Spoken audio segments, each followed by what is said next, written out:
Enzo Recto, kalaban ang katiwalian at kasinungalingan, kakampi sa katotohanan at kabutihan.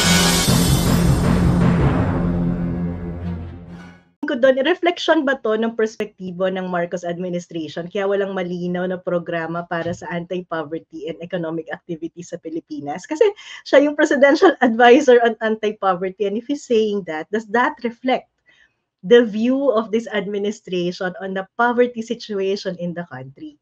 Dahil kung yan ang view, dapat kabahan na talaga tayo. Wala tayong aasahan sa administrasyon na to na malinaw na solusyon para sa paghihirap sa Pilipinas. Hindi rin naman surprising kasi nga nakita naman natin sa lifestyle ng presidente natin, mula bata pa siya, at maybe ganun din lifestyle ni Larry Gadon.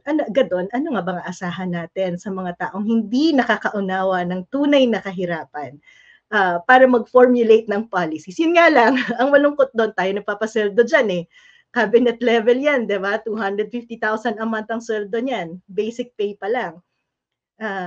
Yun yung nakaka-disappoint doon. Wala tayong mapiga. Tsaka, medyo natawa lang ako rin sabi mo, no? Kung yan ba yung representative ba yan dun sa pagtingin ng administrasyon sa kahirapan. Siguro, kung hindi ito representative... Hindi pinafire Hindi, kung ganun, dapat maglagay yung parang sa TV, the views and opinions of this program do not reflect the... Does not reflect. Dapat may ganun, no? Bakit hindi ba pina-fire, 'di ba? I mean, kaya kami advisor to give you advice. Tapos siya pa yung in-appoint na presidential advisor on anti-poverty program, and then he would say, imagination nyo lang yung kahirapan sa Pilipinas. Pero ito i-debunk natin, i-debunk natin kasi nga baka ibang mga nanonood baka sabihin, oo nga, pero hindi naman ganun kahirap ang buhay ngayon kasi talagang puno-puno yung mall, ang daming may kotse, no? Kasi hindi naunawaan dito yung issue ng income inequality or yung matinding poverty afflicting millions of Filipinos. Gano'n ba katindi pa? Ano yung poverty incidence natin ngayon? The last time I checked, nasa 22.4 ba? Tama? O mas mababa pa? Around that. Pero ang concern ko kasi dyan, napansin ko rin because I posted something on TikTok about this. Ang disappointment ko kasi yung mga nagsasabi, wag natin iasa sa gobyerno yung kahirapan natin. Dapat tinutulungan natin yung sarili natin. Unfortunately, may mga systemic na bagay na nagiging dahilan ng kahirapan sa Pilipinas. Wala namang taong piniling maging mahirap. At ang responsibilidad ng gobyerno ay i-address itong mga systemic, institutional na bagay na nagkukos ng kahirapan.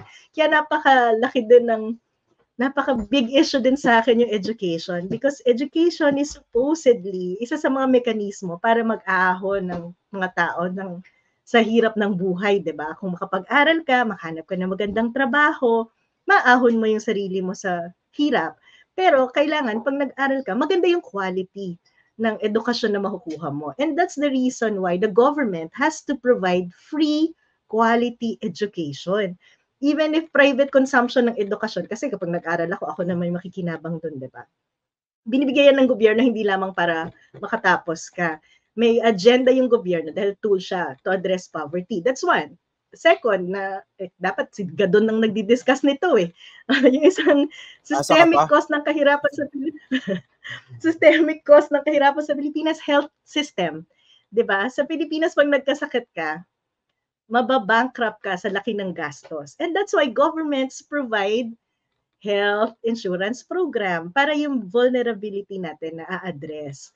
Kahit mahirap ka, hindi ka magkakasakit. Pangatlo, yung ibang bansa ginagawa na to, socialized housing. Kasi paano ka makapagtrabaho ng matino kung inaalala mo kung saan ka titira? Kaya yung gobyerno nagpo-provide ng opportunity para sa maayos na pabahay. So mga basic rights na po ito. Kaya minsan po, kahit napiliin natin magtrabaho tayo 24/7, mahirap pa rin tayo. Dahil sa mga systemic problems na ganito, na dapat ginagawa na trabaho ng gobyerno. Pero kung hindi alam ng gobyerno itong mga systemic problems na to, talagang pupulutin tayo sa kangkungan, di ba? Pwede ko ba dagdagan yung problema natin, yung sa systemic na ganyan? Ibig sabihin, mataas yung presyo ng kuryente sa Pilipinas, mataas din yung mataas yung presyo ng kuryente. So magtatayo ka ng maliit na negosyo, you have to contend with all these things, di ba? Kasama yan. Yes. Meron pang isa sa health and nutrition. Alam mo ba na 50% ng mga batang mahihirap sa Pilipinas ay stunted. Yung stunted, ibig sabihin maliit ka for your age. Ang problema, kaya malaking issue yung stunting, kasi sa public health concern, kapag stunted ka, meron kang problem sa cognitive development eh. Hindi ka makafocus sa pag-aaral. You're more likely not to complete their education. So sila din yung mahihirapan maghanap ng trabaho, di makakapag-aral. Kaya napaka-importante ng intervention sa malnutrition natin. So, yung programa ng pagkain, suporta sa mga nanay for the first 1,000 days, napaka-importante yan. So, kung hindi alam ng anti-poverty czar natin yan, magiging intergenerational poverty yan. Kasi, batay din sa pag-aaral, kapag stunted yung nanay, more likely, magiging stunted din yung anak. So, kapag hindi ka nag-intervene, imagine mo yan, that's intergenerational poverty. Pinili ba nilang maging bansot?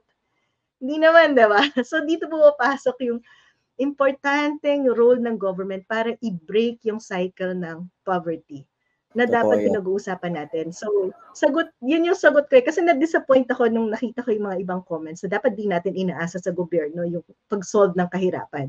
So, kung di naman pala gagawin ng gobyerno yung trabaho niya, abolish na lang natin yung gobyerno. Kung di natin nakikita ang trabaho ng gobyerno, i-address yung cycle ng kahirapan sa isang bansa. Hindi ako high blood, ha? Gusto ko lang bawiin yung tax na binayad ko sa sweldo ni Gadon. Ang tawag kasi dyan, resiliency porn. Yung mga tao kasi parang nabe-brainwash tayo na we are resilient as a nation. So kaya natin kahit anong unos yung dumating sa atin. Kitang-kita natin yung unos ng pamumulitika at saka ng mga bobong pulisiya. Ngayon, talagang umaasa na lang tayo sa resilient naman tayo, kaya natin yan. When in fact, hindi tayo dapat umaasa, no? Meron akong isang gustong puntahan We have to shift that thinking. That mindset. Oo.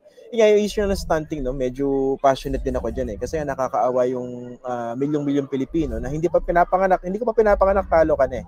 Ba, yung nanay mo kulang sa nutrisyon, nung pinagbubuntis ka, hindi masustain yung nutrition mo. Tapos pag pinanganak ka na, I doubt kung makakabili ka ng talagang proper milk, no? Kung magpapadede sa'yo, anong nutrition yung makukuha sa nanay na limited din yung kinakain? Ito, papangunahan ko na, iba mga nagsasabi dito, sasabihin, bakit kasi nag-aanak?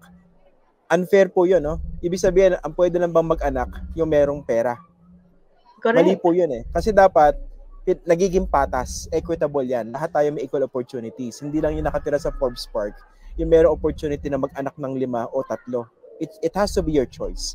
So, yun ang medyo, nasasaktan ako dahil nakikita ko rin yan sa mga comments eh.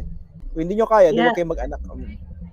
At saka kulang na kulang din yung impormasyon. Kasi while sa lower income, 50% ang stunted, may mataas na incidence din ng stunting sa middle class and upper class. Ibig sabihin, kulang na kulang tayo sa awareness. At yung pinaka-critical pa doon, to be able to address itong issue ng pagkabansot, you have to address it sa first 1,000 days na buhay ng bata. So first 3 years of age. So, yung mga ganyang intervention, yan na pag-uusapan, pero cause yan ng cycle of poverty sa Pilipinas na hindi natin alam na dapat dinidemand natin sa gobyerno na solusyonan. President Marcos, kung nanonood po kayo ng ating episode ngayong gabi, I heard kasi yung mga taga-PCO na nanonood naman sa programang ito, pinagtsatsagaan apat na suggestions na tayo, diba? Pinagtsatsagaan naman nila yung mga kalokohan dito sa programang ito. Baka pwede niyo po i-consider. Suggestions na tayo ng... Para maging sulit naman po yung binabayad namin in the form of our tax, baka pwede si Professor Shelo na lang yung ipalit nyo kay Gadon. Masaya na ako dito maki-fact first sa'yo. We can list all the suggestions and monitor government compliance, diba? Mas masayang nasa labas eh. We can discuss these things. Kasi na-interview ko yan nung pagkaka-appoint sa kanya eh. Wala ako nakuha substantial eh. Puro generalities eh. Alam mo yung parang estudyante na pumasok pero hindi nag-review. Tapos maangas pa. Galit pa eh. Ayun na nga eh. Nakakalimutan nila tayo yung nagpapasweldo. Isipin mo, kung 250,000 a month, sa isang taon, ilang milyon yan. Kung directly ibigay mo na lang yan sa mga pamilya, may naahon ka na sa poverty, diba? Ilang pamilya na yun. Laliman pa natin yung usapan. No? Pag-usapan natin yung tinatawag na, sa mga trolls i-google nyo na lang, yung tinatawag na demographic sweet spot. No? Kasi, di ba sa ating rehiyon, yung populasyon natin, bata. We're not like, let's say, Spain, Singapore, Japan, China, South Korea, Russia. Ibig sabihin sila kasi aging population eh. Pag nag-i-age yung population mo, konti yung mga working age, paano masusustain yung pension system mo? Kasi mas marami nagre-retiro kaysa rin sa nagtatrabaho to sustain the pension system. Sa mga trolls, sana malinaw po sa inyo yan. Okay. Pero 'di ba isang kondisyon ng tinatawag na demographic sweet spot, ito yung parang spot sa ating kasaysayan siguro sa ating bansa kung saan mas maraming working age Filipinos kumpara doon sa nagre-retiro. 'Di ba ang isang requirement doon, they have to be properly educated and they have to be readied or prepared to become part of the workforce. Ang tanong ko, have we missed the so-called demographic sweet spot or baka naman hindi pa? Hindi pa naman, kaya napaka-importante ngayon pa lang ma-address na natin yung quality ng education natin. Ayan, babalik na naman tayo sa pagkakaroon ng competent leadership. Kaya napaka-importante ng education kasi hindi naman pwedeng produce lang tayo ng mga tao, pagkatapos ay aasahan natin silang mag-support ng social security system natin. Kasi yung from their income yan 'di ba? Ita-tax yan, tapos yung tax sa income nila, yun ang ginagamit pang suporta sa pensyon ng mga kasalukuyang nagre-retire. Ngayon kung hindi natin sila mabibigyan ng magandang edukasyon, training, trabaho, hindi na natin makukuha yung enough support for our pension system. Pero may gusto akong i-point out dyan kasi laging sinasabi na dapat to be able to sustain that, dapat mas marami yung nagtatrabaho sa nagre-retire.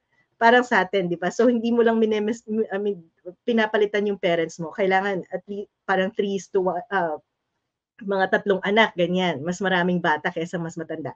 But may nakita rin akong pag-aaral na pino-point out naman na kapag in-empower mo ang mga magulang, especially the mothers, na hindi lang in-expect silang mag-anak at mag-alaga ng anak, they're also able to join the workforce. And they're a significant economic contributor. So if the moms choose not to have kids, that will also have huge economic impact in terms of empowerment, being able to join the workforce, quantifying their economic contribution. So may balance yung pagkakaroon ng younger population and the population na kung saan empowered naman ng women to have a choice. Bunyog, halikan na kasama ka. Bunyog, kapag buklod ay may pag-asa. Luzon, Visayas, Mindanao, isa ang pananaw. Sa bagong Pilipinas ang bunyog isisigaw. Bunyog.